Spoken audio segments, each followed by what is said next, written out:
You think you are suffering because of what happened. But the truth is, you're suffering because of how you see it.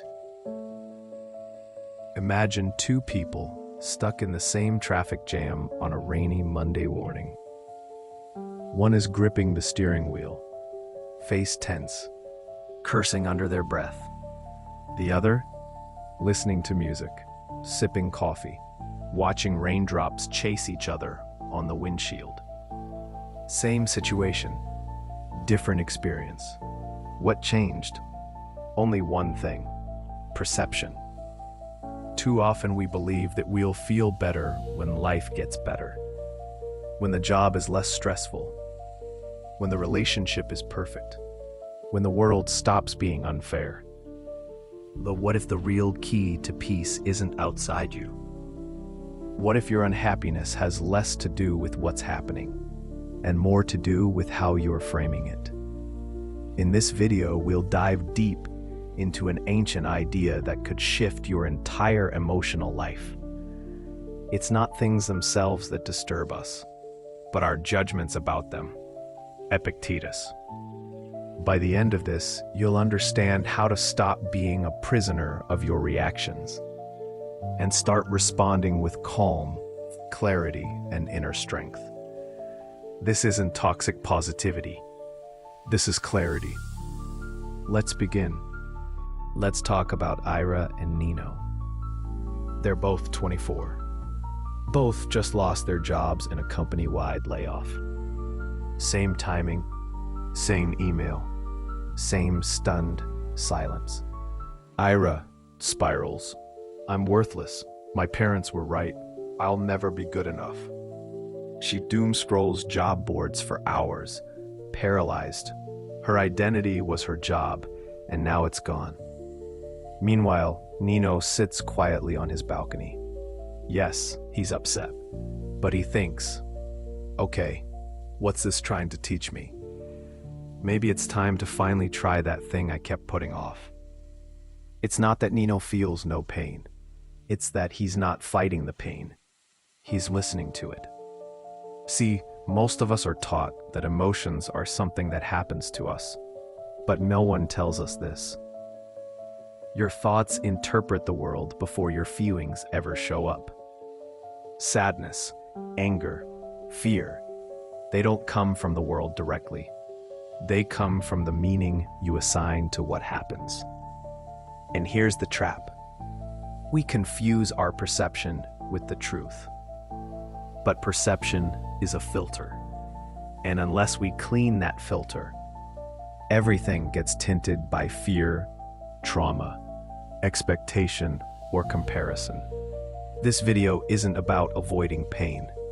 It's about facing life with a mindset that's grounded, not reactive.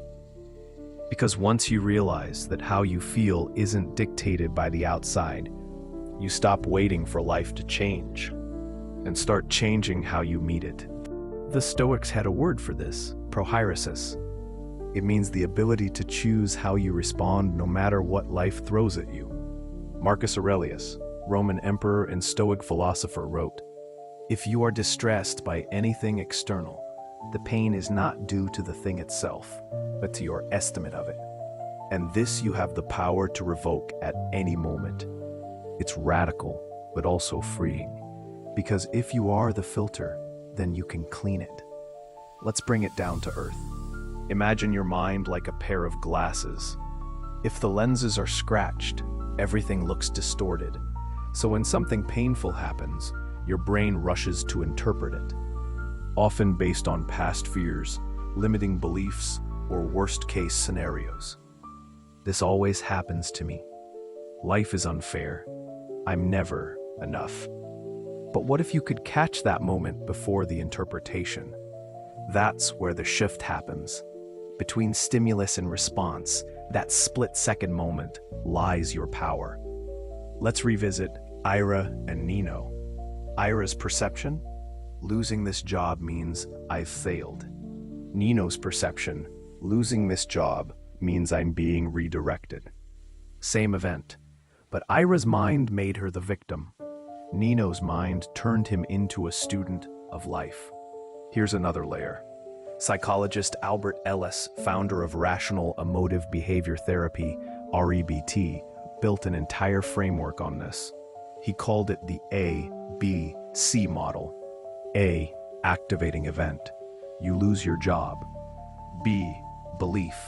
This means I'm worthless. C, consequence. You spiral into shame or depression. Most people think A leads directly to C, but the real power lies in B, your belief.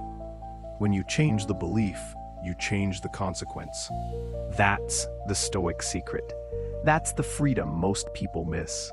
You're not powerless. You've just been using your power against yourself, but not anymore. Let's bring this to real life. How do you actually start shifting your perception? Here are 3 practices that can rewire your reaction pattern and help you meet life with clarity. Practice the pause. When something triggers you, a text, a failure, a rejection, pause. Just 3 seconds. That pause breaks the automatic thought spiral. It gives your wiser self a chance to show up. Ask, what else could this mean? Not in a naive way, but in a grounded, curious one. Journal your judgments. Every time something feels unbearable, write it down. Then ask yourself, is this objectively true, or just how I see it? What would Marcus Aurelius say about this? If my best friend said this about themselves, what would I say? This helps you untangle perception from reality. Reframe with precision. Instead of saying, this is the worst thing that could have happened, try, this is hard, but maybe it's preparing me for something I can't see yet. This isn't fake positivity. It's training your brain to look for growth, not just grief. These aren't just mindset tricks, they're muscles. And like all muscles, they grow with repetition. Even neuroscience backs this. Dr. Rick Hanson, author of Hardwiring Happiness, says, the brain is like Velcro for the negative and Teflon for the positive. But with intention, you can reverse that. You have to work the lens, clean it, question it, reframe it, again and again. And over time, your perception stops being your prison. It becomes your power. There's a storm outside. You can't control the wind or the rain or the lightning. But you can choose whether you open your umbrella or stand there, soaked and blaming the sky. Life will hurt, but pain doesn't have to become suffering. Suffering happens when we cling to the idea that reality should be different than it is. That's where Stoicism shines, not in numbing your emotions, but in freeing you from being ruled by them. So the next time you feel overwhelmed, remember this: you are not your thoughts. You are the observer of them. You are not your pain. You are the witness to it. There's a version of you that doesn't flinch every time something goes wrong. A version that meets chaos with stillness. A version that says, this may not be what I wanted, but I trust it's what I needed. And that version, it's not far. It's one pause, one reflection, one shift in perspective away. Take a moment, just one, to reflect on something that's been bothering you lately. Then ask, is it the situation, or is it the story I'm telling myself about it? If today's video made something click for you, drop a leaf emoji in the comments to let me know you're claiming your inner calm. And if you want more content like this on perception, presence, and personal power, hit that subscribe button and turn on notifications. Until then, remember, you don't have to fix everything outside to feel peace inside. You just have to see it differently.